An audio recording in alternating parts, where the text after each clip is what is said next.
नमस्कार मित्रांनो, मी राम खैरनार. मित्रांनो, काल आपण स्पर्धा परीक्षांची रणनीती किंवा आगामी ज्या स्पर्धा परीक्षा होणार आहेत त्या स्पर्धा परीक्षांच्या संदर्भात, मग ते UPSCच्या असतील, MPSCच्या असतील, त्या परीक्षांच्या संदर्भात आपण काय रणनीती ठेवायला पाहिजे, कमीत कमी वेळात वेगवेगळ्या विषयांचा जो अभ्यासक्रम आहे तो कसा पूर्ण केला पाहिजे, त्याची रिव्हिजन जी आहे ती कशी केली पाहिजे, याबाबत आपण काल चर्चा केली होती. त्या सिरीजच्या पुढच्या भागामध्ये आज आम्ही राज्यघटना हा आपल्या अभ्यासक्रमाचा एक मोठा घटक आहे. त्या राज्यघटना, भारतीय राजकारण या विषयावर जे प्रश्न, मग ती UPSCची परीक्षा असेल, केंद्रीय लोकसेवा आयोगाची किंवा राज्यसेवा परीक्षा असेल, PSI STIच्या परीक्षा असतील, पुढे येणाऱ्या या परीक्षांमध्ये जे प्रश्न विचारले जाणं संभवतं किंवा येऊ शकतात, त्या सगळ्या टॉपिक्सवर आपण चर्चा करणार आहोत. त्या घटकांची रिव्हिजन जी आहे ती कशी करायला पाहिजे याबाबतची आहे ती आपण चर्चा आपण करूयात.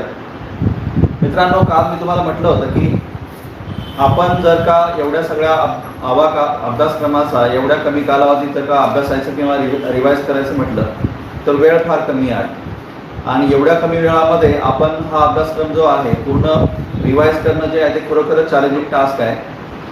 ह्या गोष्टींचा विचार करून मग आपण असं काय केलं की कमीत कमी वेळात जे आहे ते आपण जास्तीत जास्त घटक जे आहेत राज्यघटनेचे आपण रिवाईज करू शकतो, आणि जो अभ्यासक्रम आहे त्या अभ्यासक्रमाला आपण, मला असं वाटतं की आत्मविश्वासाने जे आहे ते पूर्ण करू शकतो. मित्रांनो, मी काल तुम्हाला म्हटलं होतं की आपण जर का चालू घडामोडींच्या अनुषंगाने जर का आपला अभ्यासक्रम जर का आपण पूर्ण करायचा विचार केला तर मला असं वाटतं की नक्कीच आपल्याला कमी वेळामध्ये जे आहे जास्त टॉपिक जे आहे ते कव्हर करता येऊ शकतील, किंवा आपल्याला त्याच घटकांवर जास्तीत जास्त लक्ष देण्याची गरज पडेल जे घटक जे आहे ते परीक्षेच्या, आगामी परीक्षेच्या दृष्टिकोनातून महत्त्वपूर्ण आहे. मग आपण त्याच घटकांवर जे आहे सगळ्यात आधी चर्चा करूया की त्यांच्यावर काय काय क्वेश्चन येऊ शकतात आणि तुम्ही त्यांची तयारी जी आहे ती कशी करायला पाहिजे याबाबत जे आहे आपण आधी चर्चा करूया. आणि मग ह्या चालू घडामोडींच्या बाहेर जे घटक उरतात, मग आपण ते घटक जे आहेत, समजा की अगदीच असं म्हणूया की ते कधीतरी आयोगाकडनं प्रश्न विचारले जातात, त्या घटकांवर आपण त्यांची चर्चा जी आहे करणार आहोत. मित्रांनो, या सिरीजमध्ये आपण एक एक विषयांचं रिव्हिजन जे आहे ते करून घेणार आहोत, किंवा त्या घटकांवर तुम्ही फोकस केला पाहिजे. जे घटक जे परीक्षेच्या दृष्टिकोनातून महत्त्वाचे आहेत त्या घटकांबद्दल जे आहे आपण चर्चा करणार आहोत. आज त्या सत्रात राज्यघटना या विषयाबाबत जी आहे आपण चर्चा करू. कदाचित जर राज्यघटना हा घटक आपला आजच्या या लेक्चरमध्ये जर संपला नाही तर आपण पुढच्या त्याच्या काय उरलेला भाग जो आहे तो त्या पुढील भागात जे आहे आपण चर्चा करू. मित्रांनो, त्या चालू घडामोडी ज्या आहेत गेल्या वर्षभरातल्या ज्या घडलेल्या आहेत त्या घडामोडींची जर का आपण चर्चा केली तर त्यामध्ये मित्रांनो तुम्ही पाहिलंय की लॉकडाऊन येण्यापूर्वी एक मोठी चर्चा जी आहे ती आपल्या भारतीय राजकारणात चालू होती, आणि ती म्हणजे CAA बद्दल, म्हणजे सिटिझनशिप अमेंडमेंट ऍक्ट किंवा नागरिकत्व दुरुस्ती कायदा. आता स्वाभाविक आहे की नागरिकत्वाशी संबंधित ज्या ज्या तरतुदी आहेत त्या तरतुदींवर आपण चर्चा करणं आवश्यक आहे, कारण मग जर नागरिकत्व हा मुद्दा किंवा हा विषय जर का इतका चर्चेत राहिला होता तर हे स्वाभाविक आहे की त्या विषयावरती आहे पुढील परीक्षांमध्ये प्रश्न जे आहे ते विचारले जाऊ शकतात. आता आपल्याला माहिती आहे की नागरिकत्व म्हटलं तर राज्यघटनेच्या दुसऱ्या भागात आहे, आणि नागरिकत्वाशी संबंधित जे अनुच्छेद आहेत त्याच्यामध्ये 5 पासून तर 11 पर्यंतचे अनुच्छेद जे आहेत ते नागरिकत्वाशी संबंधित आहेत. मित्रांनो, मग आता ह्या नागरिकत्वाचे जेवढे ऍस्पेक्ट आहेत मग ते सगळे ऍस्पेक्ट जे आहे त्याच्याशी रिलेटेड जे जे असतील त्यावर काय काय क्वेश्चन येऊ शकतात किंवा ते आपण कसे तयार केले पाहिजे त्याबद्दल थोडक्यात चर्चा आपण करूया. आपल्याला माहिती आहे मित्रांनो की भारताने एकेरी नागरिकत्व म्हणजे सिंगल सिटिझनशिप जी आहे ती आपण इंग्लंडच्या राज्यघटनेकडून जी आहे ती स्वीकारलेली आहे. आपण अमेरिकेप्रमाणे दुहेरी किंवा डबल सिटिझनशिप जी आहे ती घेतलेली नाही. तर हे जे एकेरी नागरिकत्व आहे त्या संदर्भातल्या जेवढ्या तरतुदी आहेत त्यामध्ये अनुच्छेद 5 असेल, अनुच्छेद 6, 7, 8, 9, 10 आणि 11 याच्यामध्ये ज्या ज्या तरतुदी आहेत त्या तरतुदींबद्दल आपण अवगत असणं आवश्यक आहे. प्रश्न जे आहे त्याच्यावर येऊ शकतात, आणि त्याच्यातही समजा की अनुच्छेद 5 आहे त्याच्यामध्ये भारतीय नागरिकत्व जे आहे ते त्याबद्दल 26 जानेवारी 1950 या दिवशी जे लोक भारतीय भूमीत इथे वास्तव्यास होते किंवा त्यांचे पॅरेंट्स इथले म्हणजे गेल्या 5 वर्षापासून इथे म्हणजे 1950 पूर्वी 5 वर्ष आधी वास्तव्यास होते, ते लोक जे आहेत भारतीय नागरिक जे आहेत ते मानले गेले होते. मात्र पुढे जाऊन आपण पाहतो की हा जो 26 जानेवारी 1950 हा जो दिनांक आहे हा कालपरत्वे जो आहे तो आपण वाढवत नेलेला आहे आणि अलीकडेच जो CAA किंवा सिटिझनशिप अमेंडमेंट ॲक्ट जो झाला त्यामध्ये ती तारीख जी आहे किंवा दिनांक जो आहे तो चेंज करण्यात आलेला आहे. मित्रांनो, या तरतुदीच्या संदर्भात एक गोष्ट मला सांगायची वाटते ती म्हणजे नागरिकत्व प्राप्त करण्यासंदर्भातल्या ज्या बाबी आहेत त्याच्यावर क्वेश्चन येऊ शकतो. आपल्याला माहिती आहे की राज्यघटनेने जरी दुसऱ्या भागामध्ये अनुच्छेद 5 पासून तर 11 पर्यंत नागरिकत्वाबद्दल प्रस्तावित केलेल्या असल्या तरी मात्र राज्यघटनेत नागरिकत्व प्राप्त करण्याबाबत किंवा नागरिकत्व रद्द करण्याबाबत कोणतीही तरतूद स्पष्टपणे सांगितलेली नाही. आपल्याला माहिती आहे की संसदेने त्यासाठी पहिल्यांदा 1952 मध्ये कायदा केला होता, भारतीय नागरिकत्व कायदा, आणि त्या अनुषंगाने त्या कायद्यान्वये 5 तरतुदी ज्या आहेत त्या नागरिकत्व प्राप्त करण्यासाठी आणि 3 तरतुदी ज्या आहेत त्या नागरिकत्व रद्द तरतूद किंवा रद्द करण्याची तरतूद ही घटनात्मक नसून ती कायदेशीर आहे, कारण संसदेने त्यासाठी कायदा करून ती तरतूद निर्माण केलेली आहे. राज्यघटनेमध्ये नागरिकत्व प्राप्त करण्यासाठी स्पष्टपणे कोणतीही तरतूद जी आहे ती सांगितलेली नाही आहे. त्यासाठी संसदेला एम्पावर केलेला आहे किंवा संसदेला अधिकार दिलेला आहे आणि त्यासाठी संसद राज्यघटनेच्या अनुच्छेद 11 नुसार त्या सगळ्या तरतुदी ज्या आहेत ते करत असतं. मग आता संसद जी तरतूद करते ती राज्यघटनेच्या कोणत्या अनुच्छेदानुसार करते, मग ती तरतूद कायदेशीर असते की घटनात्मक असते, याबाबतचे प्रश्न जे आहेत आपल्याला परीक्षेत आले तर आपण त्यांचा अभ्यास जो आहे तो करून ठेवणं आवश्यक असतं. मित्रांनो, त्याचबरोबर तुम्ही आता PIO म्हणजे पर्सन्स ऑफ इंडियन ओरिजिन किंवा मूळ भारतीय वंशाचे लोक याच्याबद्दलची चर्चा ऐकली असेल, ती राज्यघटनेच्या 8व्या अनुच्छेदामध्ये दिलेली आहे. किंवा एकेरी नागरिकत्वाची तरतूद राज्यघटनेत कुठे दिलेली आहे तर ती राज्यघटनेचं 9वा अनुच्छेद जे आहे त्याच्यामधून दिसतं, कारण त्या अनुच्छेदात सांगितलेलं आहे की दुसऱ्या देशाचं नागरिकत्व जर का आपण स्वीकारलं तर भारतीय नागरिक म्हणून आपलं राहणं जे आहे ते बंद होईल. म्हणजे त्यातून निष्पन्न हे होतं की भारतीय नागरिकत्व जे आहे ते एकेरी आहे. आणि 10व्या अनुच्छेदामध्ये हे सांगितलेलं आहे की भारतीय नागरिकत्वाचे सातत्य, म्हणजे जोपर्यंत संसद दुसरी कुठलीही तरतूद करत नाही किंवा अधिसूचना काढत नाही तोपर्यंत भारतीय नागरिकत्वाची ही तरतूद जी आहे आपल्याला त्यामधून स्पष्ट होते. मित्रांनो, नागरिकत्व प्राप्त करण्यासाठी ज्या 5 तरतुदी आहेत त्याच्यामध्ये एक जन्माने आहे, जन्माने, त्याच्यानंतर वंशाने, त्याच्यानंतर नोंदणी करून आणि नैसर्गिकरित्या, आणि जर समजा भारताने एखादा प्रदेश जो आहे तो जर का भारतीय संघराज्यात विलीन करून घेतला तर स्वाभाविक की त्या प्रदेशातील जनता जी आहे ती भारतीय नागरिक म्हणून जी आहे ती घोषित होऊ शकते. याचं उत्तम उदाहरण जे आहे ते मित्रांनो आपण सिक्कीमच्या बाबत घेऊ शकतो. सिक्कीम 1975 मध्ये भारताचा भाग बनला, भारताचा एक राज्य बनलं. तोपर्यंत सिक्कीमची जनता जी आहे ती काही भारताची नागरिक नव्हती. मात्र नंतर जेव्हा भारतात सिक्कीम विलीन झालं तेव्हा स्वाभाविक आहे की सिक्कीमचे जे जनता आहे ते भारतीय नागरिक जे आहे ते बनले होते. तर मित्रांनो, नागरिकत्वासंदर्भातल्या ज्या तरतुदी आहेत त्या तरतुदी आपण या प्रकारे जर अभ्यासल्या तर मला असं वाटतं की या तरतुदीवर पुढील काळात जे प्रश्न विचारले जातील त्या प्रश्नांची उत्तरं जी तुम्हाला चांगल्या प्रकारे जी देता येतील किंवा आत्मविश्वासाने जी देता येतील. आणि तुम्हाला हे पण माहिती आहे की जर CAAच्या संदर्भात तरतूद झाली आहे म्हणजे सिटिझनशिप ही संकल्पना जी इतक्या वेळा जर का चर्चेत राहिलेली आहे तर स्वाभाविक की त्याच्यावर जे आहे ते येऊ शकतात. मग आता CAA म्हणजे सिटिझनशिप अमेंडमेंट ॲक्ट किंवा नागरिकत्व दुरुस्ती कायदा. आता नागरिकत्व दुरुस्ती कायदा जर का म्हटलं तर नागरिकत्व दुरुस्ती कायदा म्हणजे हा साध्या बहुमताने होतो की विशेष बहुमताने होतो, की घटनात्मक दुरुस्ती असते की ती फक्त एक संसदीय कायद्याची जी कृती असते त्याप्रमाणे होते, याबद्दलची तरतूद जी आहे किंवा याबद्दलचं प्रोव्हिजन जे आहे तुम्ही अभ्यासणं आवश्यक आहे. त्याच्यावर तुम्हाला कदाचित प्रश्न जे आहे ते विचारले जाऊ शकतात. दुसरी एक तरतूद जी आहे किंवा त्या ज्या गोष्टी ज्या आहेत त्या आपण चर्चेत ऐकलेल्या आहेत किंवा पाहिलेल्या आहेत त्यातली एक ती अशी आहे की अनेक लोकांनी न्यायालयामध्ये जे आहे यावर याचिका दाखल केली होती की ही तरतूद जी आहे ती रद्द करावी, कारण जे कायदा संसदेने दुरुस्त करून केलेला आहे त्या कायद्यामध्ये धर्माशी संबंधित तरतूद दिलेली आहे. त्याच्यामुळे राज्यघटनेच्या धर्मनिरपेक्षता या तत्वाचं तिथून उल्लंघन होतं. या प्रकारची याचिका जी आहे ती सर्वोच्च न्यायालयात दाखल करण्यात आली होती. मित्रांनो, याबाबतही आपण विचार करू शकतो की मग सर्वोच्च न्यायालय जेव्हा या गोष्टीत हस्तक्षेप करेल तर ती कुठल्या आधारावर करेल, सर्वोच्च न्यायालय हस्तक्षेप करू शकेल म्हणजे नेमकं काय करू शकेल, आणि सर्वोच्च न्यायालयाने जर समजा ती तरतूद रद्द ठरवली तर काय फरक पडेल याच्यावरही आपण जो आहे तो विचार करणं आवश्यक आहे. कारण आता प्रश्नांचं स्वरूप फक्त ऑब्जेक्टिव्ह उरलेलं नसून तर त्या आपण जर का गेल्या काही वर्षांच्या प्रश्नपत्रिका पाहिल्या तर अनेक प्रश्न जे आहेत ते अनालिसिस किंवा अनालिटिकल लेवलवर जे आहेत आपल्याला विचारले जातात. त्याच्यामुळे मित्रांनो नुसतंच ऑब्जेक्टिव्ह पॉईंट ऑफ व्ह्यू त्या घटकाची तयारी करू नका, तर त्याचे रिपरकशन्स किंवा त्याचे परिणाम जे काही होतील किंवा पुढे जाऊन घटनात्मक वैधतेला जर का आव्हान दिलं गेलं तर काय होऊ शकतं या तरतुदीसुद्धा तुम्ही विचारात घ्या. मला वाटतं जर तुम्ही अशा पद्धतीने नागरिकत्व दुरुस्ती कायद्याचा जर का तुम्ही अभ्यास केला किंवा त्या नागरिकत्वाशी संबंधित जो राज्यघटनेचा भाग 2 जो आहे त्याचा जर का तुम्ही अभ्यास केला तर मला खात्री आहे की भविष्यात जे प्रश्न या भागावर विचारले जातील राज्यघटनेच्या तुम्हाला त्या प्रश्नांची उत्तरं जी चांगल्या प्रकारे देता येतील. तर हा नागरिकत्वाचा ॲस्पेक्ट जो आहे तो मला वाटतं तुम्ही अशा प्रकारे अभ्यासावा.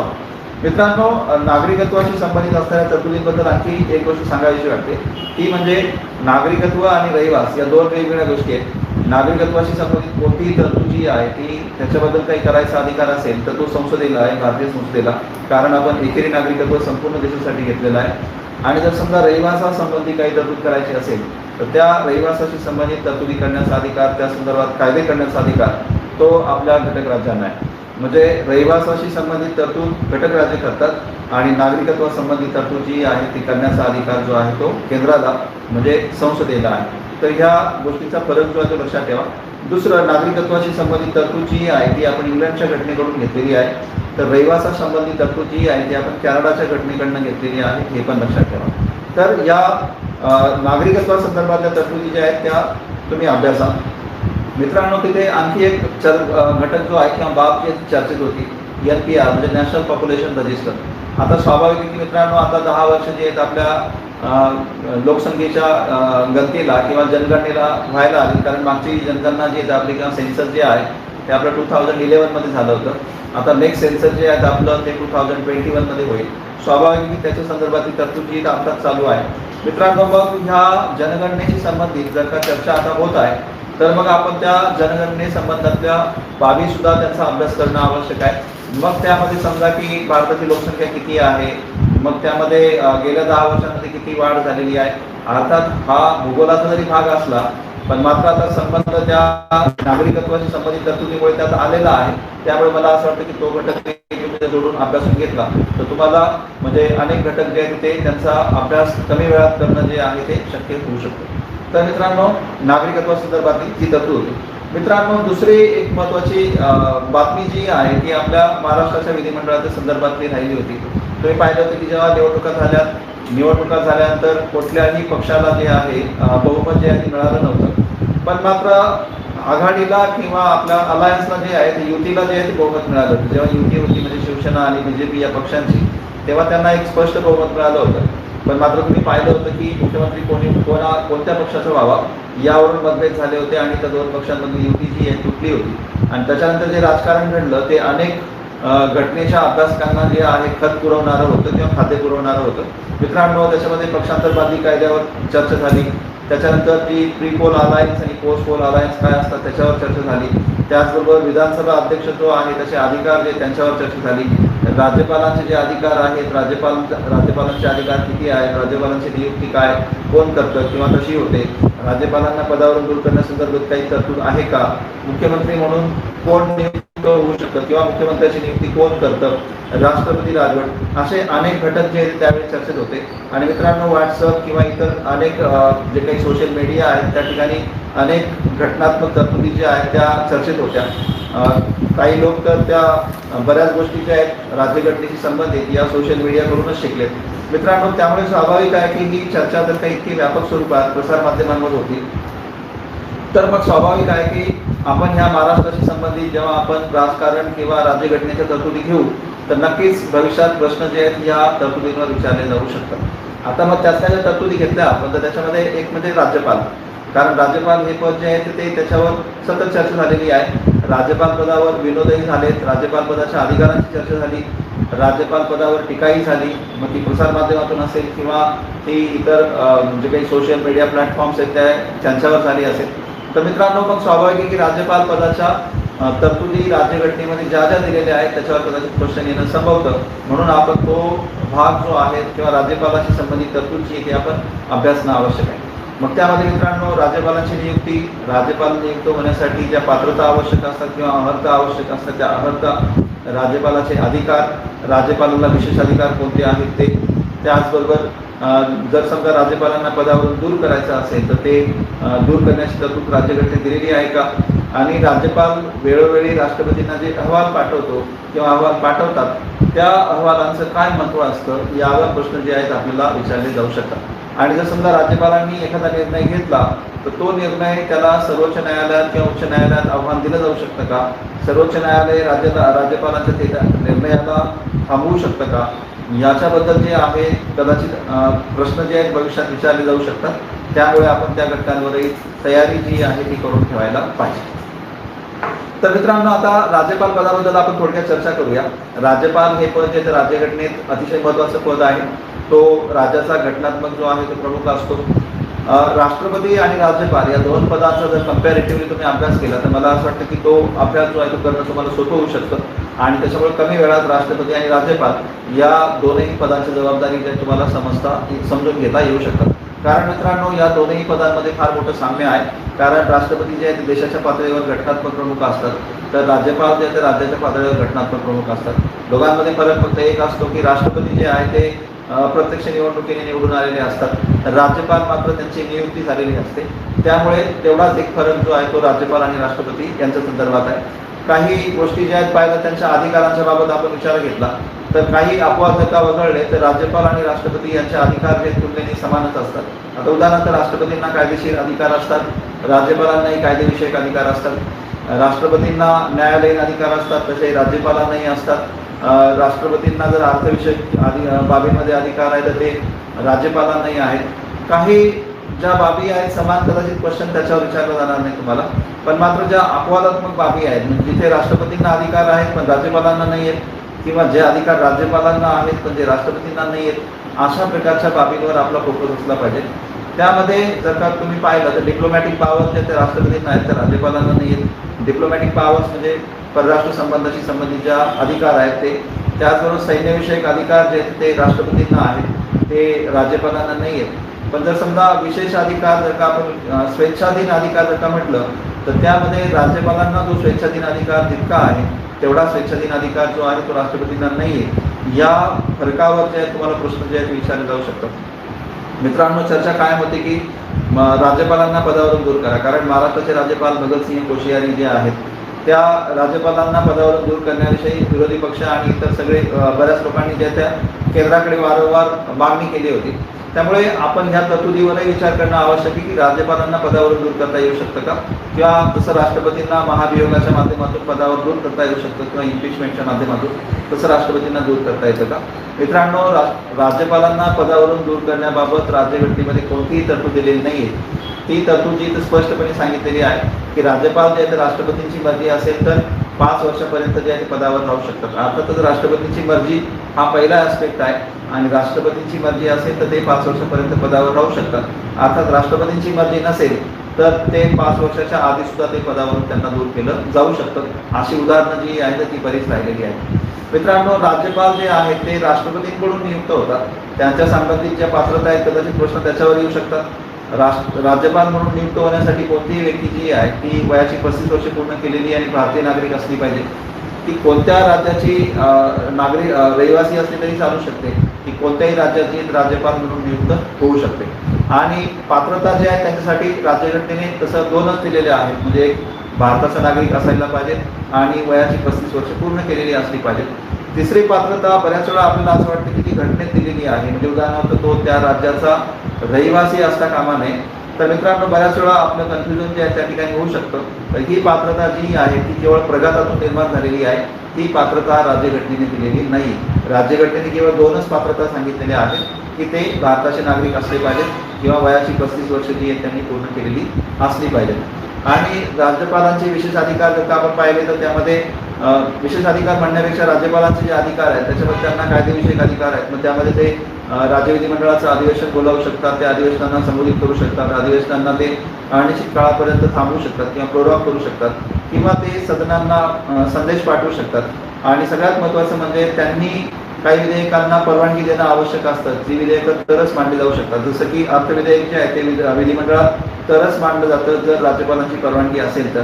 आणि राज्यपालांची संमती असल्याशिवाय कोणतंही विधेयक मग विधिमंडळाच्या सदनाने पारित जरी केलेलं असेल तरी ते कायदा होत नाही जोपर्यंत राज्यपालांची त्याला संमती प्राप्त होत नाही. त्याच्यामुळे कायदा होणं राज्य विधिमंडळामध्ये यामध्ये सुद्धा राज्यपालांचा एक महत्त्वाचा सहभाग असतो. आणि जेव्हा ही राज्य विधिमंडळाचं अधिवेशन चालू नसतं त्यावेळेस जर समजा राज्य सरकारला काही महत्त्वाच्या गोष्टींवर कायद्याची आवश्यकता भासली तर राज्यपाल काही वेळा वटहुकूम म्हणजे ज्याला आपण ऑर्डिनन्स किंवा अध्यादेश म्हणतो त्याचा सुद्धा वापर करू शकतात किंवा तो वटहुकूम काढू शकतात. तर मित्रांनो, ह्या तरतुदी ज्या आहेत ह्या राज्यपालांशी संबंधित आहेत. पण लक्षात घ्या की राज्यपाल आणि राष्ट्रपती जर का आपण कम्पॅरेटिव्हली त्यांचा अभ्यास केला आणि एक साधं तंत्र जर का मला असं वाटतं की तुम्ही जर का अंडरस्टँड करून घेतलं तर मला वाटतं राज्यपाल आणि राष्ट्रपती या दोन्ही पदांबद्दल एक अशी अंडरस्टँडिंग आपल्याला डेव्हलप होईल की ज्याच्यामुळे जे आहे आपल्याला भविष्यात येणारे प्रश्न जे आहे ते सोडवणं किंवा ते टॅकल करणं जे अत्यंत सोपं जाईल. मित्रांनो, सगळ्यात आधी एक गोष्ट सांगतो की राष्ट्रपती पद जे आहे ते घटनात्मक प्रमुख आहे देशाचे. पण मात्र राष्ट्रपती तुम्ही वाचला असेल अनेक ठिकाणी ते नामधारी प्रमुख आहे. तसे राज्यपाल सुद्धा नामधारी प्रमुख आहे.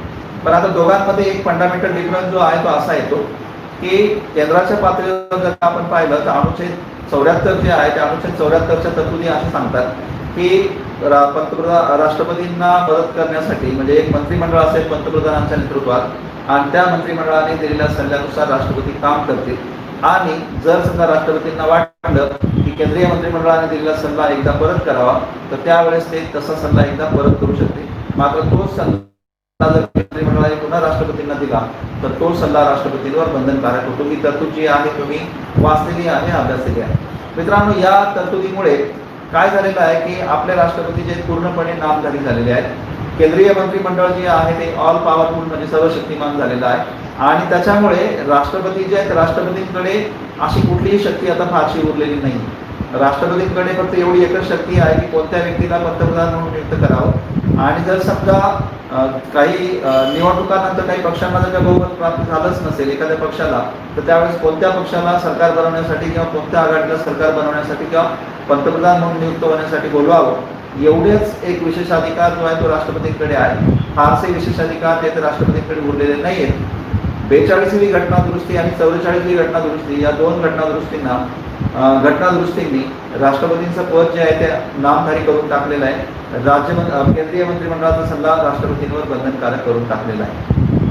इथे आता एक फरकाचा मुद्दा जो आहे तुम्ही असा लक्षात घेणं आवश्यक आहे की राष्ट्रपतींवर केंद्रीय मंत्रिमंडळाचा सल्ला बंधनकारक आहे, तसा राज्य मंत्रिमंडळाचा सल्ला जो आहे तो राज्यपालांवर जो आहे तो बंधनकारक नाही.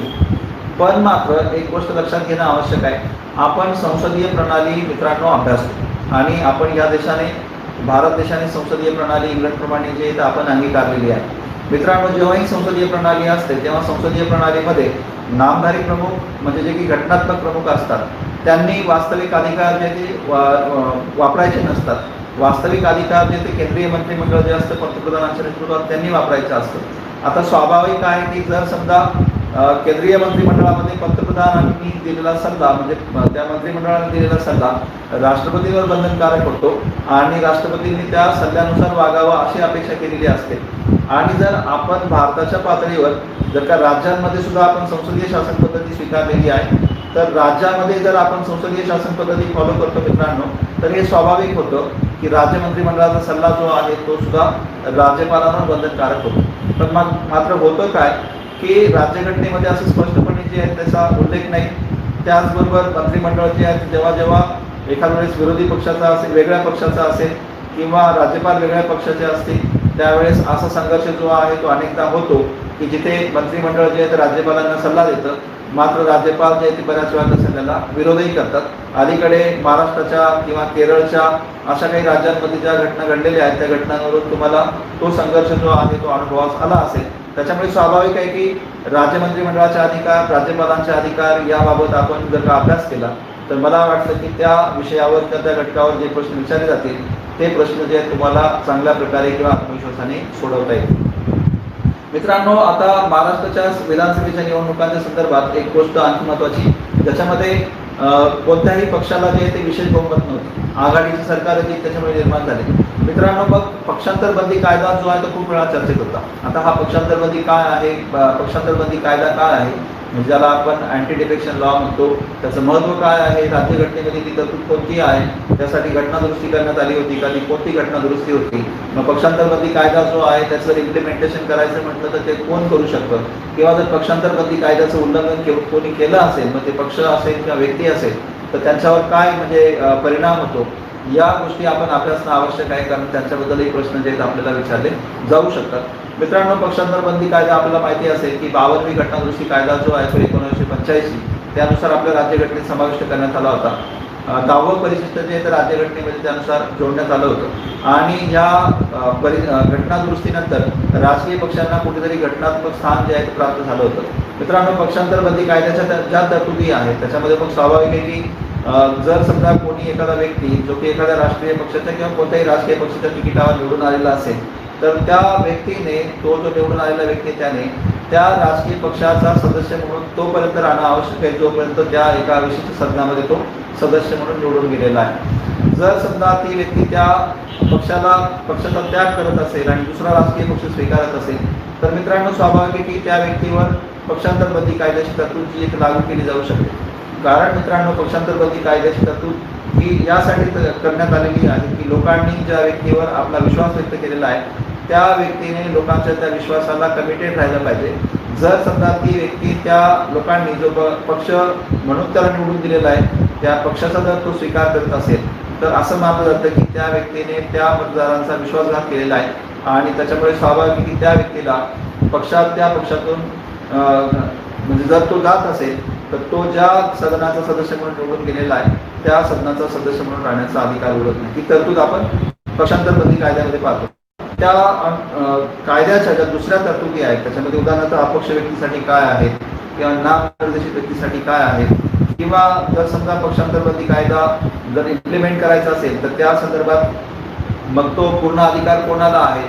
जर समजा पक्षांतर बंदी कायद्यावर निर्णय घेतला गेला असेल आणि तो निर्णय जर समजा मित्रांनो कुठेतरी अतार्किक किंवा कुठेतरी असंवैधानिक वाटत असेल, तर मग तुम्ही त्याला आव्हान कुठे द्यायचं आहे याच्यावर प्रश्न विचारला जातो.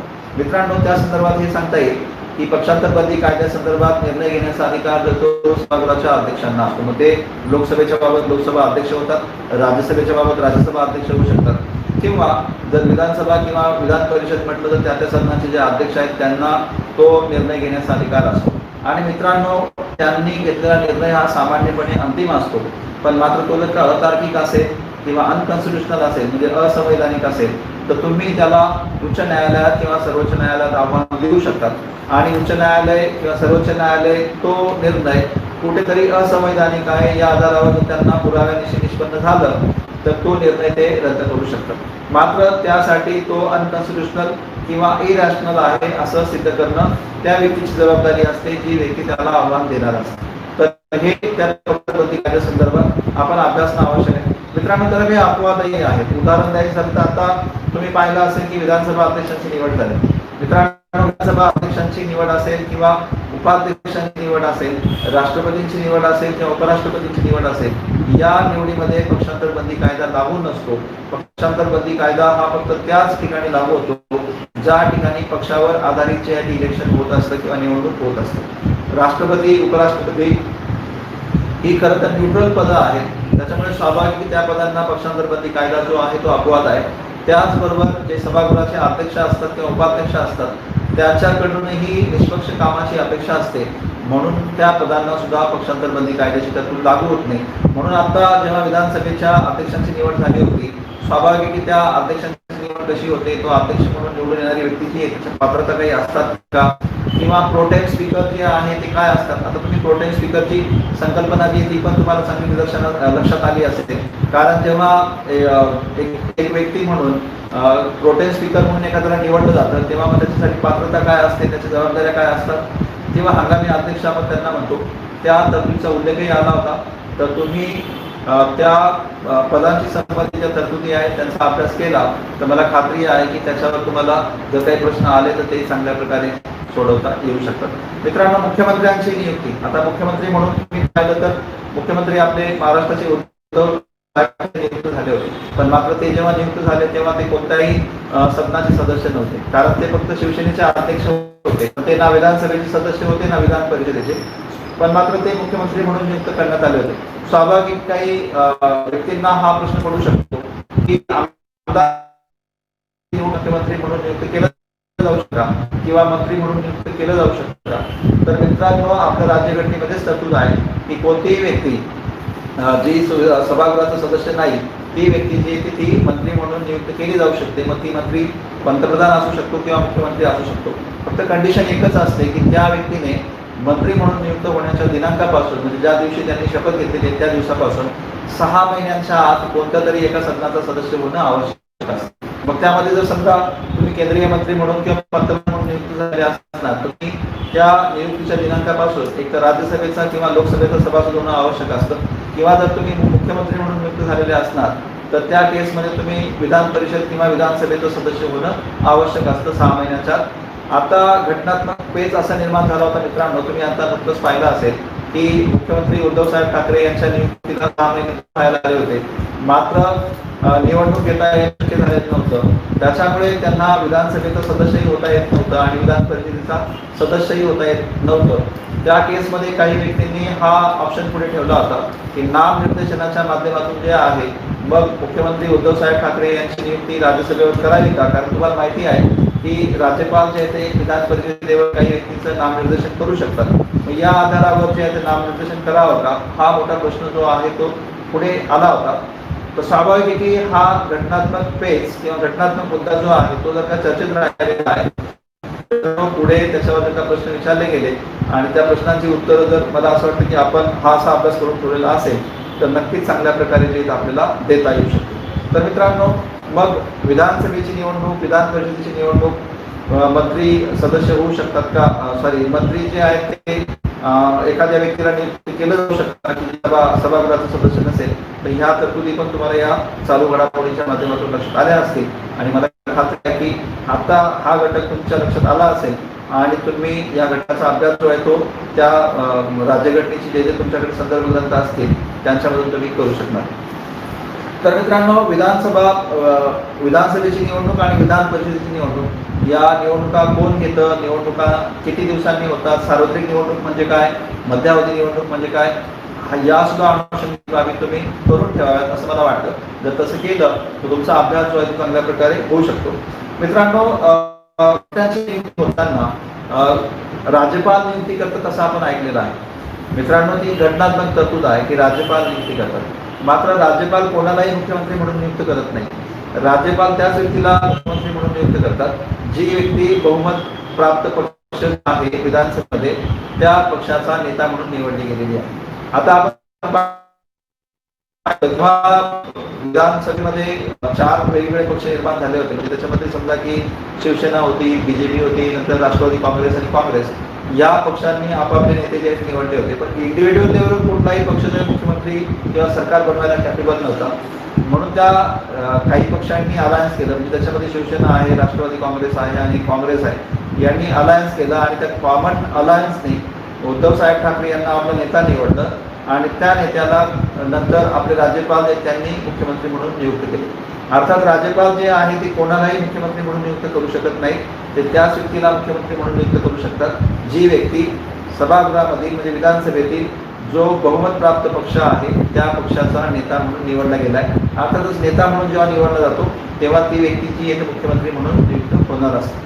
त्याच्यामुळे आपण जरी राज्यघटनेमध्ये दिलेलं असलेलं पाहिलं की राज्यपाल मुख्यमंत्र्यांची नियुक्ती करतात, ती नियुक्ती खरं तर त्याची काही फार स्वेच्छा, म्हणजे मला असं वाटतं की स्वेच्छा निवड नसते किंवा स्वतःची चॉईस नसते, तर ती चॉईस जी आहे ती ऑब्लिगेशन म्हणून असते. फक्त तरतूद जी ती घटनात्मक दृष्टीने तशी करून दिलेली आहे. मित्रांनो, तुम्ही हे पण पाहिलं असेल की ज्यावेळेस विश्वासदर्शक ठराव आणि अविश्वास ठरावाची चर्चा झाली होती, कारण राज्यपालांनी मुख्यमंत्री म्हणून नियुक्त झाल्यावर काही म्हणजे उदाहरणार्थ देवेंद्र फडणवीस यांना विश्वासदर्शक ठराव मांडण्यासाठी जास्त वेळ दिला होता. त्याचबरोबर जेव्हा मुख्यमंत्री म्हणून उद्धवसाहेब ठाकरे नियुक्त झाले तेव्हा त्यांना जो वेळ दिला होता तो वेळ पुरेसा नाही, या आधारावर त्यांनी सर्वोच्च न्यायालयात धाव घेतली.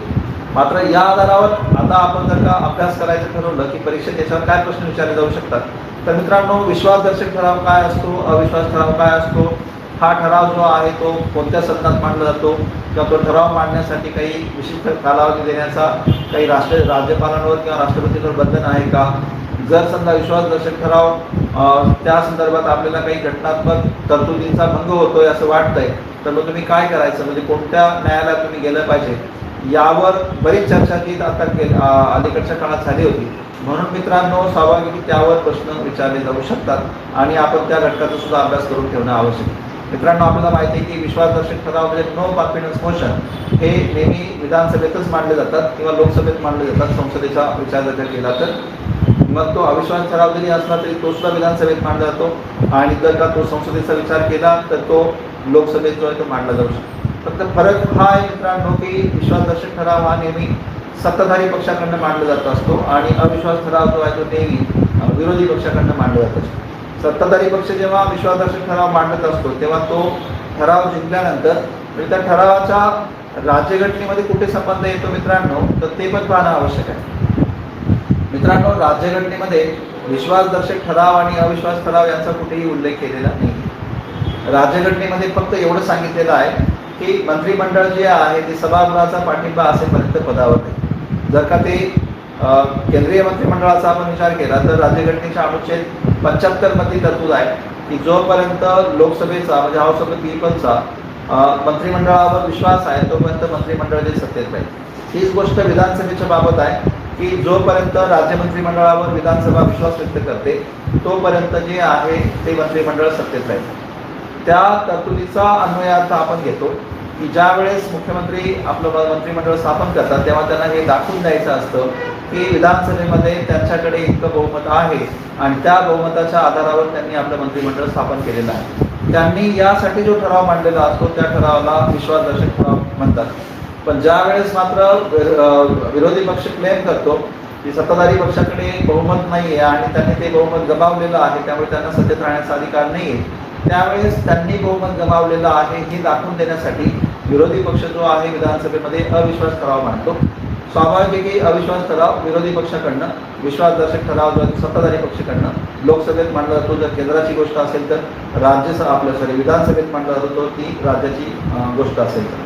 आणि मित्रांनो, सगळ्यात महत्त्वाचं या विश्वासदर्शक ठरावांच्या बाबत काही मित्रांकडनं हा गमतीशीर प्रश्न विचारला जातो. तो प्रश्न असा असतो की तुम्ही पंचायत राजच्या संदर्भात अनुभवलेला आहे मित्रांनो की जेव्हा ही विश्वासदर्शक ठराव एकदा फेटाळला जातो किंवा विश्वासदर्शक ठराव जर समजा एकदा मग तो काय म्हणता येईल तो पराभूत होतो तर असा पुढचा विश्वासदर्शक ठराव जो तो किती कालावधीनंतर मांडला जातो असं बरीच चर्चा जी ती पंचायत राजच्या संदर्भात होत असते. मित्रांनो, इथे लक्षात घ्या, पंचायत राज मधल्या परिस्थिती ज्या त्या वेगळ्या आहेत. बऱ्याचशा पंचायत राजच्या निवडणुका ह्या भाऊबंदीवर चालतात.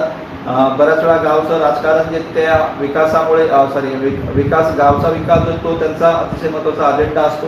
पण बऱ्याच वेळा असंहीच असतं की जर विश्वासदर्शक ठराव गावच्या स्तरावर आणायला आपण वारंवार परवानगी दिली तर कदाचित त्या ग्रामपंचायतीचं जे विकासाचं कार्य ते प्रभावित होऊ शकतं. म्हणून आपण त्या ठिकाणी 6 महिने किंवा एक वर्षाची तरतूद केली आपण तशी प्रस्तावित केली आहे. पण लक्षात घ्या, केंद्रीय मंत्रिमंडळाच्या संदर्भात किंवा राज्य मंत्रिमंडळाच्या संदर्भात अशी कोणतीही तरतूद नाही. म्हणजे जिथे शक्य झालं तर रोज विश्वासदर्शक ठराव किंवा रोज अविश्वास ठराव जे आणले जाऊ शकतात. त्याच्यामुळे तुम्ही 6 महिन्यापर्यंत अविश्वास ठराव आणता येत नाही असं जर तुम्ही कुठे वाचलेलं असेल तर ते विचारात घेऊ नका. राज्य मंत्रिमंडळामध्ये आणि केंद्रीय मंत्रिमंडळामध्ये किंवा त्या मंत्रिमंडळाच्या विरुद्ध विश्वासदर्शक ठराव केव्हाही अविश्वास ठराव केव्हाही आणला जाऊ शकतो ही तरतूद. आता विश्वासदर्शक ठरावाच्या अनुषंगाने स्वाभाविक की मग त्या ठिकाणी मतदान कोण करू शकतो कोण करू शकत नाही हा पण मोठा प्रश्न असतो. आता उदाहरण द्यायचं झालं तर विश्वासदर्शक ठराव असेल किंवा अविश्वास ठराव असेल त्या सभागृहामध्ये मतदान फक्त 30 व्यक्ती करू शकते जी व्यक्ती त्या सभागृहाचा सदस्य आहे. जर सुद्धा ती व्यक्ती त्या सभागृहाचा सदस्य नसेल तर ती त्या सभागृहामध्ये मतदान करू शकत नाही. आता उदाहरण द्यायचं झालं तर मित्रांनो, महाराष्ट्राच्या ह्या मंत्रिमंडळाच्या विरुद्ध समजा की अविश्वास ठराव मांडला गेला. अर्थात तो ठराव मांडला जाण्याचं काही कारण नाही, पण मी तुम्हाला उदाहरणादाखल ते सांगतोय की जर तो ठराव मांडला गेला तर या ठरावाच्या बाजूने उद्धवसाहेब ठाकरेंना आपलं मतदान करता येणार नाही. कारण उद्धवसाहेब ठाकरे जे आहेत ते विधान परिषदेचे सदस्य आहेत आणि विश्वासदर्शक ठराव असेल किंवा अविश्वास ठराव असेल तो हा विधानसभेत मांडला जातो. त्याच्यामुळे स्वाभाविक विधानसभेत जेव्हा मतदान होईल तेव्हा ते मतदान जे आहे त्या मतदानामध्ये ते भाग घेऊ शकणार नाही. भले त्या चर्चेमध्ये ते सहभागी होऊ शकतील, त्या चर्चेत ते आपली बाजू मांडू शकतील, पण मात्र त्या ठरावावर ते मतदान करू शकणार नाही. कारण तुम्ही ज्या सभागृहाचे सदस्य असतात त्या सभागृहामध्ये तुम्ही मतदान करू शकतात. त्याच्यामुळे त्या चर्चेमध्ये ते भाग जरी घेत असले तरी मतदान ते करू शकणार नाही. तर मित्रांनो, अविश्वास ठरावावर चर्चा केली गेलेली आहे, विश्वासदर्शक ठरावावर चर्चा केली गेलेली आहे. किती दिवसात तो मांडला जाऊ शकतो किंवा त्यासाठी राज्यपाल किती दिवसांचा कालावधी देऊ शकतात, मग तो राज्यपालांचा स्वेच्छा अधिकार आहे की तो त्यांच्यावर काहीतरी बंधन आहे, या संदर्भातल्या तरतुदी तुम्ही त्या पुस्तकात अभ्यासा. मला असं वाटतं की त्याच्यावर जर का प्रश्न आले तर तुम्हाला ते आत्मविश्वासाने त्या प्रश्नांना सामोरं जाता येऊ शकेल. मित्रांनो, आपण या चालू घडामोडींच्या संदर्भात पक्षांतर बंदी कायद्यावर विचार केला. आपण त्या चालू घडामोडींच्या संदर्भात आपण राज्यपालांची जी भूमिका आहे त्याच्यावर विचार केला. त्याचबरोबर मित्रांनो, राज्यपाल जे आहेत, राज्यपालांचे नियुक्ती, त्यांची अर्हता याच्याबाबतही विचार केला. आपण कंपॅरेटिव्हली मी तुम्हाला सांगितलं की जर अभ्यास केला तर जास्त सोपं होईल.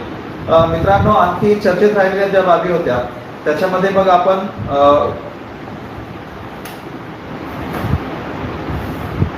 राष्ट्रपती राजवट ही एक चर्चेत राहिलेली बाब होती मित्रांनो. कारण बऱ्याच व्यक्तींनी जेव्हा महाराष्ट्रामध्ये आपण पाहिलं देवेंद्र फडणवीस यांचं सरकार स्थापन झालं, पण मात्र ते त्यांचं सरकार ते कदाचित महाराष्ट्राच्या इतिहासात सगळ्यात अल्पमताचं सरकार राहिलं असेल. तर स्वाभाविक मित्रांनो, आपण या तरतुदीचाही विचार करून ठेवायला पाहिजे की महाराष्ट्रात राष्ट्रपती राजवट किती वेळा लागू करण्यात आली होती आणि पहिल्यांदा राष्ट्रपती राजवट किती काळ होती आणि दुसऱ्यांदा किती काळ होती. कारण महाराष्ट्रात आतापर्यंत तिसऱ्यांदा राष्ट्रपती राजवट ही लागू करण्यात आलेली आहे. कारण पहिल्यांदा राष्ट्रपती राजवट जी आहे ती 1980 मध्ये लागू करण्यात आली होती. दुसऱ्यांदा राष्ट्रपती राजवट जी 2014 मध्ये लागू करण्यात आली होती आणि तिसऱ्यांदा राष्ट्रपती राजवट जी कथा ही 2019 मध्ये जी इथे लागू करण्यात आली होती. मित्रांनो, स्वाभाविक आहे की राष्ट्रपती राजवट सगळ्यात जास्त काळ किती होती, ती कधी लागू करण्यात आली होती, प्रश्न जो आहे तुम्हाला याच्यावर विचारला जाऊ शकतो. राष्ट्रपती राजवट म्हणजे काय, की कोणत्या राज्यघटनेच्या अनुषंगाने ती लागू केली जाते, राष्ट्रपती राजवट लागू होते म्हणजे नेमकं काय फरक पडतो. मित्रांनो, या संदर्भातले प्रश्न जे आहेत आपल्याला पुढील काळात परीक्षेमध्ये जर विचारले गेले तर त्यात नवल नसेल. कारण त्या सगळ्या चर्चा ज्या आहेत त्या नेहमी झालेल्या आहेत, त्या चर्चेत राहिलेल्या गोष्टी होत्या, म्हणून त्याच्यावर प्रश्न विचारले जाऊ शकतात. मित्रांनो, आपल्याला माहिती आहे की राज्यघटनेच्या अनुच्छेद 356 नुसार राष्ट्रपती राजवट ही घटक राज्यात लागू केली जाऊ शकते. त्या अनुच्छेदामध्ये असं म्हटलेलं आहे की जेव्हा राष्ट्रपतींची खात्री पटेल किंवा जेव्हा घटक राज्यातील शासन हे घटनात्मक तरतुदीनुसार चालवले जाऊ शकत नाही किंवा राज्यातील परिस्थिती इतकी बिघडली आहे की घटनात्मक तरतुदीनुसार शासन चालवणं अवघड होऊन गेलेलं आहे, तर त्यावेळेस राष्ट्रपती त्या राज्यातलं प्रशासन जे आहे ते आपल्या हातात घेतात. अर्थात त्यासाठी ते त्या राज्यातील मंत्रिमंडळ जे आहे ते बरखास्त करून टाकतात आणि त्यांच्या वतीने त्या ठिकाणी राज्यपाल जे आहेत ते कारभार करतात. म्हणजे ही जी तरतूद आहे ही राज्यघटनेच्या अनुच्छेद 356 मध्ये दिलेली आहे. सुरुवातीला प्रश्न असे विचारले जायचे की राष्ट्रपती राजवटीशी संबंधित अनुच्छेद कोणते. मित्रांनो, आता ते आपल्याला हा प्रश्न नाही विचारत की ते अनुच्छेद कोणते आहे की ज्यानुसार राष्ट्रपती राजवट लागू केली जाते. मित्रांनो, आता त्या अनुच्छेदातील काही सविस्तर तरतुदी आपल्या पुढे देतात आणि त्या तरतुदींचा ओहापोह किंवा त्याच्या अनुषंगाने आपल्याला प्रश्न विचारतात. उदाहरण द्यायचं झालं तर ते तरतूद देतील की ही तरतूद जी राज्यघटनेच्या कोणत्या अनुच्छेदात दिलेली आहे किंवा या तरतुदीचा संबंध राष्ट्रपती राजवटीशी आहे काय, किंवा राष्ट्रपती राजवट जर का लागू केली मित्रांनो तर तो जो ठराव आहे किंवा ते जे प्रपोजल आहे राष्ट्रपती राजवटीचं ते संसदेमध्ये किती दिवसांनी पारित व्हायला पाहिजे किंवा किती दिवसांपर्यंत पारित व्हायला पाहिजे, हा एक प्रश्न जो आहे तो कदाचित आपल्याला विचारला जाऊ शकतो. किंवा तो ठराव साध्या बहुमताने मांडला जातो की विशेष बहुमताने पारित केला जातो की विशेष बहुमताने पारित केला जातो, हा एक प्रश्न जो आहे तो आपल्याला विचारला जाऊ शकतो. राष्ट्रपती राजवट एखाद्या राज्यात जर का समजा लागू झालेली असेल तर ती राष्ट्रपती राजवट किती कालावधीपर्यंत लागू राहू शकते, हा एक प्रश्न जो आहे तो असू शकतो. कारण आपण महाराष्ट्राच्या संदर्भात जे राष्ट्रपती राजवट नुकतीच अनुभवली आहे आणि त्याच्यामुळे मला वाटतं त्याच्यावर जर प्रश्न विचारला गेला तर तो प्रश्न स्वाभाविक असेल आणि त्याच्यामुळे आपल्याला त्याचं उत्तर सुद्धा मला वाटतं स्वाभाविकपणे यायलाच पाहिजे. कारण जर का चर्चा झालेली आहे तर त्या चर्चेचा आपण कुठेतरी अभ्यास पण करून ठेवला पाहिजे. मित्रांनो, राज्यघटनेच्या अनुच्छेद 356 अन्वये जी राष्ट्रपती राजवट लागू केली जाते त्या राष्ट्रपती राजवटीचा कालावधी जो आहे तो घटक राज्यामध्ये सर्वसामान्य परिस्थितीमध्ये पहिल्या वेळी तो 6 महिन्यासाठी असतो. 6 महिन्यासाठी म्हणजे ज्या दिवशी ती लागू करण्यात आली होती त्या दिवसापासून किंवा त्या दिनांकापासून. आणि मित्रांनो, संसदेमध्ये हा जो ठराव आहे राष्ट्रपती राजवट लागू करण्याचा, तो संसदेने 2 महिन्यांच्या आत साध्या बहुमताने ते पारित करणं आवश्यक असतं आणि साध्या बहुमताने जर का संसदेने तो पारित केला तर ज्या दिवशी ती घोषित करण्यात आली होती त्या दिनांकापासून 6 महिन्यापर्यंत ती अस्तित्वात राहते. मित्रांनो, घटनेत असं सांगितलेलं आहे की जर समजा 6 महिने संपण्यापूर्वीच संसदेने जर का हा राष्ट्रपती राजवटीचा ठराव पारित केला त्या राज्यातली जी राष्ट्रपती राजवट आहे ती पुढे वाढवण्यासाठी, तर पुढे 6 महिन्यापर्यंत राष्ट्रपती राजवट पुन्हा वाढवली जाऊ शकते. पण मित्रांनो, सर्वसामान्य परिस्थितीमध्ये राष्ट्रपती राजवट ही 1 वर्षापर्यंतच राहू शकते. म्हणजे पहिल्या इन्स्टान्समध्ये ती 6 महिने आणि दुसऱ्या इन्स्टान्समध्ये 6 महिने. जेव्हा दुसरा टर्म 6 महिन्यांचं चालू असतं तेव्हा मित्रांनो केंद्रावर बंधन आहे की त्या राज्यामध्ये निवडणुका घेऊन एक लोकनियुक्त सरकार जे त्या ठिकाणी स्थापन करण्यासाठी प्रयत्न करावा. म्हणजे सर्वसामान्य परिस्थितीमध्ये राष्ट्रपती राजवट ही कोणत्याही राज्यामध्ये फक्त 1 वर्ष राहते, ती सुद्धा एका टप्प्यात 6 महिने आणि दुसऱ्या टप्प्यात 6 महिने अशा प्रकारे. म्हणजे ती अनिश्चित काळापर्यंत लागू राहत नाही. मित्रांनो, ही तरतूद जी आहे ती कोणत्या घटनादुरुस्तीने करण्यात आली होती याच्यावरही प्रश्न विचारला जाऊ शकतो. ही तरतूद 44वी घटनादुरुस्ती कायदा 1978 त्यानुसार करण्यात आली होती आणि त्यानुसार तरतूद अशी करण्यात आली होती की जर सर्वसामान्य परिस्थिती असेल तर घटक राज्यातली राष्ट्रपती राजवट ही केवळ एका टप्प्यात 6 महिने असावी आणि दुसऱ्या टप्प्यात 6 महिने असावी. मात्र ती अपवादात्मक परिस्थिती असेल तरच एका वर्षाहून पुढे जाऊ शकते. आर्थिक अपवादात्मक परिस्थिती त्याने 2 प्रकारची सांगितलेली आहे. जर राष्ट्रीय आणीबाणी चालू असेल तर त्यावेळेस राष्ट्रपती राजवट ही 3 वर्षांपर्यंत वाढवली जाऊ शकते आणि जर समजा निवडणूक आयोग म्हणत असेल की घटक राज्यात निवडणुका घेणं अशक्य आहे तर त्यावेळेस ती 3 वर्षापर्यंत वाढवली जाऊ शकते. मात्र मित्रांनो, कोणत्याही परिस्थितीमध्ये राष्ट्रपती राजवट ही 3 वर्षाच्या पुढे वाढवली जात नाही आणि त्यातही एक गोष्ट लक्षात घेणं आवश्यक आहे की राष्ट्रपती राजवट ही एकाच टर्ममध्ये 3 वर्षापर्यंत वाढवली जात नाही, तर ती दर 6 महिन्यांनी ती वाढवली जात असते. तर ही राष्ट्रपती राजवटीची तरतूद आहे. मित्रांनो, राष्ट्रपती राजवट जर का घोषित झाली तर राज्यात मंत्रिमंडळ अस्तित्वात राहत नाही, कारण केंद्रीय मंत्रिमंडळाच्या माध्यमातून राज्यातील जबाबदाऱ्या पार पाडल्या जात असतात आणि त्या जबाबदाऱ्या पार पाडण्याचं कार्य हे राज्यपाल करत असतात. मित्रांनो, जेव्हा घटक राज्यात राष्ट्रपती राजवट लागू होते तेव्हा लोकांच्या जीवनमानावर कोणताही फरक पडत नाही, कारण बऱ्याच वेळा आपलं कन्फ्युजन होतं. कारण राष्ट्रीय आणीबाणी जेव्हा लागू होते 300 त्यावेळेस नागरिकांच्या मूलभूत अधिकारांवर कुठेतरी गंडांतर येऊ शकतं किंवा मूलभूत अधिकार त्यांचे सस्पेंड होऊ शकतात, निलंबित होऊ शकतात. पण मात्र तसं घटक राज्यात राष्ट्रपती राजवट लागू झाली तर नागरिकांच्या मूलभूत अधिकारांवर त्याचा कोणताही फरक पडत नाही. आता आपण अलीकडे राष्ट्रपती राजवट जी महाराष्ट्रात लागू झाली होती त्या राष्ट्रपती राजवटीच्या अनुषंगाने अनुभवलेलंच आहे की कोणत्याही व्यक्तीवर किंवा कोणत्याही नागरिकाला आपल्या मूलभूत अधिकारांपासून वंचित व्हावं लागलं नाही. किंबहुना मी तर म्हणतो अनेक व्यक्तींना हेच माहिती पडलं नाही की महाराष्ट्रामध्ये राष्ट्रपती राजवट आहे की काय. मात्र आता आपण या स्पर्धा परीक्षेचा अभ्यास करतोय, भारतीय राजकारणाशी आपण जाण ठेवून आहोत, त्याच्यामुळे आता माहिती आहे की राष्ट्रपती राजवट लागू झाली होती. तर मित्रांनो, ज्या राष्ट्रपती राजवटीचा कालावधी किती होता, किती वेळा राष्ट्रपती राजवट लागू करण्यात आली, सगळ्यात जास्त काळ मुख्यमंत्री म्हणून कोण पदावर राहिलं, सगळ्यात कमी काळ कोण राहिलं. आता देवेंद्र फडणवीस यांची नोंद जी आहे सगळ्यात कमी काळ मुख्यमंत्री म्हणून राहण्याची झालेली आहे. तर मित्रांनो, या अनुषंगाने एक प्रश्न असा येऊ शकतो की सगळ्यात जास्त काळात जे मुख्यमंत्री म्हणून कोणी काम केलेलं आहे त्याच्यानंतर कोण असा उतरता किंवा चढता क्रम जो आहे त्यानुसार येऊ शकतो. तर मला वाटतं की आपण त्यानुसार जर का अभ्यास केला तर मला खात्री आहे की या टॉपिकवर येणारे प्रश्न जे आहेत आपल्याला चांगल्या प्रकारे सोडवता येऊ शकतात. मित्रांनो, राष्ट्रपती राजवट जी आहे ती एक अशी गोष्ट आहे की राष्ट्रपती कारभार करतात असं बिलकुल समजायचे कारण नाही.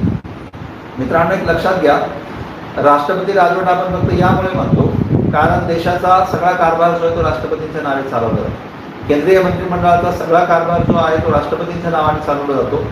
वास्तविकदृष्ट्या तो निर्णय राष्ट्रपती राजवट लागू करण्याचा हा केंद्रीय मंत्रिमंडळाचा असतो. आपल्याला माहिती आहे की राज्यघटनेच्या अनुच्छेद 74 नुसार केंद्रीय मंत्रिमंडळ राष्ट्रपतींना सल्ला देत असतात आणि त्या सल्ल्यानुसार राष्ट्रपती काम करत असतात. म्हणजे घटक राज्यात राष्ट्रपती राजवट लागू करण्याचा सल्ला हा केंद्रीय मंत्रिमंडळाने दिलेला असतो. राष्ट्रपतींनी त्याच्यावर फक्त स्वाक्षरी केलेली असते. त्याच्यामुळे आपल्या सर्वसामान्य व्यक्तींना जरी असं वाटत असेल की राष्ट्रपती जे आहेत एखाद्या घटक राज्यात राष्ट्रपती राजवट लागू करत आहेत असं, मात्र वास्तविकदृष्ट्या तसं काही नसतं. राष्ट्रपती फक्त त्या ठरावावर सही करत असतात. वास्तविक निर्णय जो आहे तो त्या केंद्रीय मंत्रिमंडळाचा असतो. त्याच्यामुळे बऱ्याचदा असं होतं आपल्याला की आपण पाहिलं असेल की बरेच व्यक्ती राष्ट्रपतींना ब्लेम करतात की राष्ट्रपती त्यांच्या अधिकाराचा गैरवापर करत आहेत असं. मात्र होतं असं मित्रांनो, केंद्रात जर का वेगळ्या पक्षाचं सरकार असेल, घटक राज्यात वेगळ्या पक्षाचं सरकार असेल, तर अशी शक्यता असू शकते की या दोन राजकीय पक्षांमध्ये कुठेतरी संघर्ष असतो आणि त्याच्यामुळे सत्ता जी ते टेक ओव्हर करण्याचा प्रयत्न असतो. म्हणून राष्ट्रपती राजवट लागू करण्याचा निर्णय बऱ्याच वेळा घेतला जात असतो. पण मित्रांनो, मागे अशा काही घटना घडलेल्या आहेत. उदाहरणार्थ, जेव्हा इंदिरा गांधी पंतप्रधान होत्या तेव्हा त्यांनी अनेक वेळा घटक राज्यांमधली सरकार बरखास्त केली होती. पुढे जाऊन जेव्हा मोरारजी देसाई पंतप्रधान झाले तेव्हा त्यांनी काँग्रेस प्रणित जी सरकार होती त्यांनी बऱ्याच राज्यांमध्ये बरखास्त करून टाकली होती, राष्ट्रपती राजवट लागू केली होती.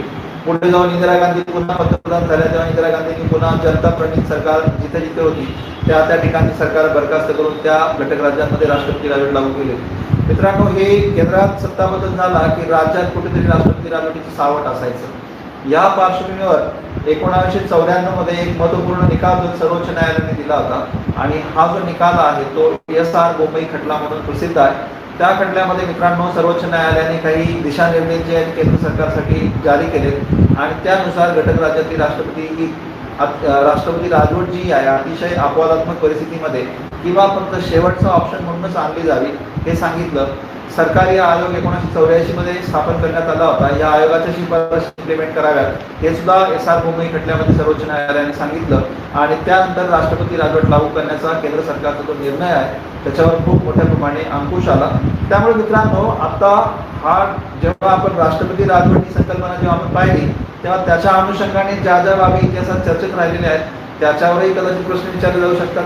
स्वाभाविक आहे की सरकारी कमिशन काय होतं, म्हणजे सरकारी आयोग काय होता, तो कशासाठी नियुक्त करण्यात आला होता, SR बोमई खटला जो आहे तो काय होता, तो खटला त्या खटल्याचं काय महत्व आहे भारतीय राजकारणामध्ये, किंवा राष्ट्रपती राजवट जी आहे लागू करण्याचा निर्णय जो केंद्र सरकारने म्हणजे राष्ट्रपतींनी घेतलेला आहे तर त्याला सर्वोच्च न्यायालयात आव्हान दिलं जाऊ शकतं का, जर दिलं जाऊ शकेल तर कोणत्या आधारावर दिलं जाऊ शकेल, आणि जर समजा तो निर्णय राष्ट्रपती राजवट लागू करण्याचा जो राष्ट्रपतींनी घेतलेला आहे तो जर समजा न्यायालयामध्ये अवैध ठरला किंवा जर चुकीचा ठरला तर त्यानंतर मग काय परिणाम होऊ शकतात याबद्दल प्रश्न विचारले जाऊ शकतात.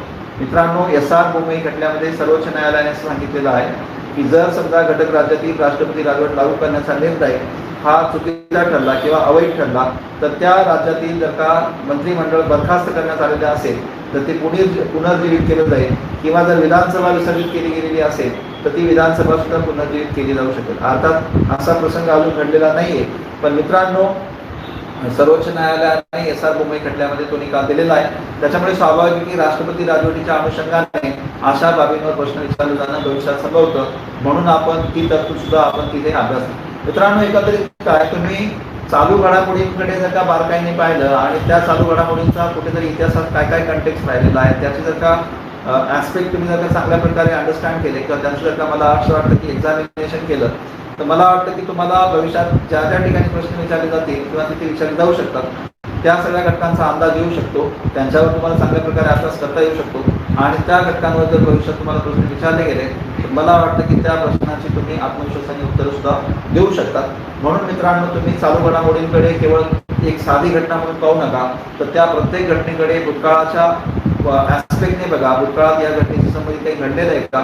जर मला वाटतं जर तसं तुम्ही अभ्यासलं तर खूप चांगल्या प्रकारे जे तुम्हाला मला वाटतं की त्या घटकाचा अभ्यास जो आहे तो करता येऊ शकेल. मग तो अभ्यास काय फक्त राज्यघटनेचाच केला पाहिजे असं त्या दृष्टिकोनातून असं नव्हे, तर तो अभ्यास इतिहासाचा असेल, भूगोलाचा असेल, पर्यावरणाचा असेल किंवा पंचायतराजचा असेल. प्रत्येक घटकाचा अभ्यास जर तुम्ही त्या प्रकारे केला तर मला खात्री आहे की तुम्हाला अभ्यास करणं सोपं जाईल, तुमचा अभ्यासाचा आवाका कमी होईल आणि स्वाभाविक की त्या कमीत कमी एरियावर तुम्हाला जास्तीत जास्त फोकस करायला जे मला वाटतं की जास्त वेळ मिळेल.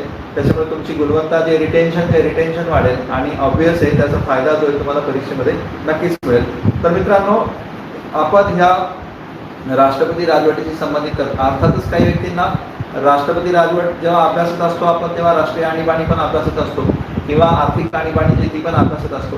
मित्रांनो, मागे नोटबंदी संदर्भातील तरतूद होती, चर्चा झाली होती, तर त्या अनुषंगाने स्वाभाविक की आर्थिक आणीबाणी हा जो ऍस्पेक्ट आहे तो पण आपण अभ्यासून घेणं आवश्यक आहे. मित्रांनो, आता अलीकडे कोरोना आणि कोरोनामुळे आलेलं लॉकडाऊन म्हणजे अशी परिस्थिती होती की आणीबाणी सदृश परिस्थिती होती. मित्रांनो, खरं तर मी कालच्या लेक्चरमध्येही सांगितलं होतं की एक वेळेस आणीबाणी कदाचित इतकी सिरियसली लागू झाली नसेल, पण देशामध्ये आणीबाणीपेक्षाही एक भयावह भीती जी भयावह वातावरण जे ते निर्माण झालं होतं. अर्थात नागरिकांचे मूलभूत अधिकार जे ते त्यांचं कुठेतरी सस्पेन्शन करण्यात आलं नव्हतं किंवा आपण कुठेही कोणतीही घटनात्मक तरतूद लागू केली नव्हती जी की आणीबाणी सारखी असते ती. पण कोरोनासारख्या परिस्थितीमुळे आपल्याला सगळ्या व्यक्तींना घरात म्हणजे लॉक होण्यास भाग पाडलं होतं. तर मग आपण त्यावेळेस आपल्या मनात प्रश्न आले असते की ही इमर्जन्सी आहे काय, नॅशनल इमर्जन्सी आहे काय, ही नॅशनल कॅलॅमिटी नक्कीच असल्यासारखी वाटत होती. पण काही व्यक्तींच्या मनात मग ती नॅशनल इमर्जन्सी आहे काय, मग सरकारने नॅशनल इमर्जन्सी डिक्लेअर केली आहे काय, मग जर नॅशनल इमर्जन्सी डिक्लेअर केली तर काय होऊ शकतं, मग आता नॅशनल इमर्जन्सी डिक्लेअर करायला पाहिजे का, मग डिक्लेअर करेल तर कोण करेल, आणि जर समजा नॅशनल इमर्जन्सी डिक्लेअर झाली तर ही तरतूद जी आहे त्याची घटनेमध्ये कुठे दिलेली आहे, मग ती संसदेमध्ये पारित करावी लागते काय, त्याचे परिणाम काय घडू शकतात, या बाबींवर जे आहे प्रश्न कदाचित येऊ शकतील. म्हणून स्वाभाविक की आपण नॅशनल इमर्जन्सीचा जो टॉपिक आहे तो सुद्धा प्रिपेअर करून ठेवलं पाहिजे. मित्रांनो, आपल्याला माहिती आहे की राज्यघटनेच्या 352 या अनुच्छेदामध्ये राष्ट्रीय आणीबाणीबद्दल तरतूद दिलेली आहे आणि 3 फॅक्टर्स आहेत किंवा 3 पॅरामीटर ज्याच्यावर राष्ट्रीय आणीबाणी घोषित केली जाऊ शकते. एक म्हणजे बाह्य आक्रमण, युद्धाचा धोका, आणि जर समजा सशस्त्र उठाव झाला म्हणजे आर्म रिबेलियन झालं तर राष्ट्रीय आणीबाणी घोषित होऊ शकते राज्यघटनेच्या 352व्या तरतुदीनुसार. मित्रांनो, जर राष्ट्रीय आणीबाणी घोषित झाली तर या 3 पॅरामीटर्स असतील तरच घोषित होऊ शकते. चौथा पॅरामीटर कदाचित मग भविष्यात आपल्याला यासाठी निर्माण करावं लागेल की जर समजा अशी काही एखादी महामारी आली किंवा एपिडेमिक आलं की पॅन्डेमिक आलं की ज्याच्यामुळे सरकारला कठोर पावलं उचलणं आवश्यक आहे, तर कदाचित घटनेत दुरुस्ती करून ते तशी तरतूद केली जाऊ शकते, म्हणजे चौथा पॅरामीटर तयार केला जाऊ शकतो. जर राष्ट्रीय आणीबाणी घोषित झाली तर तो ठराव जो आहे राष्ट्रीय आणीबाणी घोषित करण्याचा तो 1 महिन्याच्या आत संसदेने पारित करायचा असतो आणि तो विशेष बहुमताने पारित करायचा असतो. आणि राष्ट्रीय आणीबाणीचा ठराव जर का पारित झाला तर तो घोषित झाल्याच्या दिनांकापासून 6 महिन्यांपर्यंत अस्तित्वात राहते. जर समजा ते 6 महिने संपण्यापूर्वी पुन्हा संसदेने ते विशेष बहुमताने पारित केला तो ठराव पुन्हा 6 महिने अस्तित्वात राहतो. राष्ट्रीय आणीबाणी लागू करण्याचा ठराव हा संसदेने जर का वारंवार पारित केला म्हणजे दर 6 महिन्याच्या अंतराने पारित केला, विशेष बहुमताने पारित केला, दोन्ही सदनांनी स्वतंत्र बहुमताने पारित केला, तर राष्ट्रीय आणीबाणी अनिश्चित कालावधीपर्यंत अस्तित्वात राहू शकते. फक्त मात्र हे लक्षात ठेवा की in a single instance it can remain in operation for a period of 6 months only. तर 6 महिने फक्त पहिल्या टप्प्यात, नंतर 6 महिने, नंतर 6 महिने, असं करून तुम्ही अनिश्चित कालावधीपर्यंत तुम्ही तो कालावधी वाढवू शकता. मित्रांनो, आता ह्या नॅशनल इमर्जन्सी सारख्या सिच्युएशनमध्ये म्हणजे कोविड सारख्या महामारीने जेव्हा कोविड या पॅन्डेमिकने जेव्हा लॉकडाऊन आणलं होतं तेव्हा मित्रांनो तुम्ही एक अनुभवलं होतं की इलेक्शन घेणं अवघड गेलं होतं. तेव्हा तुमच्या लक्षात आलं असेल की जेव्हा नॅशनल इमर्जन्सीमध्ये जर समजा विधानसभांचा कार्यकाळ संपत असेल किंवा लोकसभेचा कार्यकाळ संपत असेल तर त्यांचा कार्यकाळ हा एका वेळी 1 वर्षाने वाढवला जातो, हे तुम्ही ऐकलंय. मित्रांनो, हे आत्ता उगाच ते कोविडमुळे जे लॉकडाऊन ओढवलं आणि त्याच्यामुळे जेव्हा सगळी यंत्रणा ठप्प होती तेव्हा निवडणुकांचा प्रश्न आला, तेव्हा कुठे आपण या ॲस्पेक्टकडे पाहिलं. पण मित्रांनो, घटना निर्मात्यांनी या सगळ्या गोष्टींचा विचार करून ठेवला होता की जर देशावर असं एखादं संकट ओढवलं आणि जर समजा राष्ट्रीय आणीबाणीसारखी परिस्थिती आली आणि जर समजा निवडणुका घेण्याची समजा जी प्रक्रिया आहे ती जर पार पाडता येत नसेल तर त्या परिस्थितीमध्ये काय करायला पाहिजे. मित्रांनो, त्यासाठीच तरतूद करून ठेवण्यात आलेली आहे की जर राष्ट्रीय आणीबाणी चालू असेल आणि त्यावेळेस जर का लोकसभेचा कार्यकाळ संपायला आला असेल तर तो कार्यकाळ एका वेळी 1 वर्षाने वाढवला जातो. अर्थात त्यासाठी संसदेमध्ये कायदा करावा लागतो. तीच गोष्ट जी राज्य विधिमंडळाच्या बाबतही आहे. जर राज्य विधिमंडळाच्या विधानसभेचा कार्यकाळ संपत आला असेल तर त्यासाठी तो कार्यकाळ एका वेळी 1 वर्षाने वाढवण्याचा अधिकार संसदेला आहे. पण लक्षात घ्या, लोकसभेचा कार्यकाळही संसदच वाढवते आणि राज्यांच्या विधानसभेचा कार्यकाळ जो आहे तो सुद्धा संसदच वाढवते. इथे असं तुम्ही समजून घेऊ नका की राज्यातील विधानसभा जी आहे किंवा विधिमंडळ जे आहे तो विधानसभेचा कार्यकाळ वाढवते.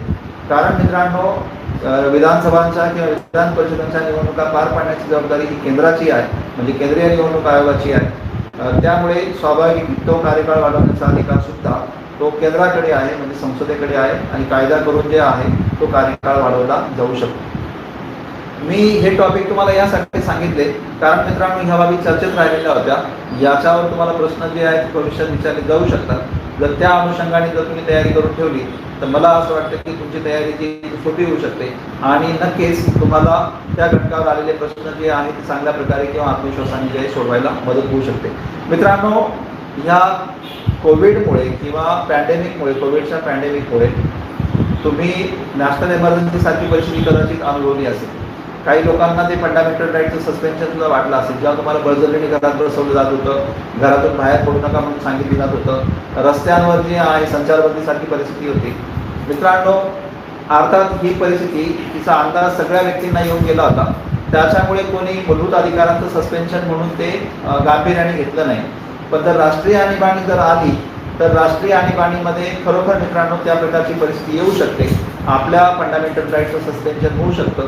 अर्थात सरकारने लोकांना एकत्र येण्यापासून बचाव केलेला होता. म्हणजे उदाहरणार्थ 5 पेक्षा अधिक व्यक्ती एकत्र येणार नाहीत यासाठी तरतूद केली होती. अनुच्छेद जे IPC 144, 141 असतील ते सेक्शन लागू करण्यात आले होते. त्यानुसार जे लोकांना जमावबंदीला विरोध केलेला होता, जमावबंदी लागू करण्यात आली होती.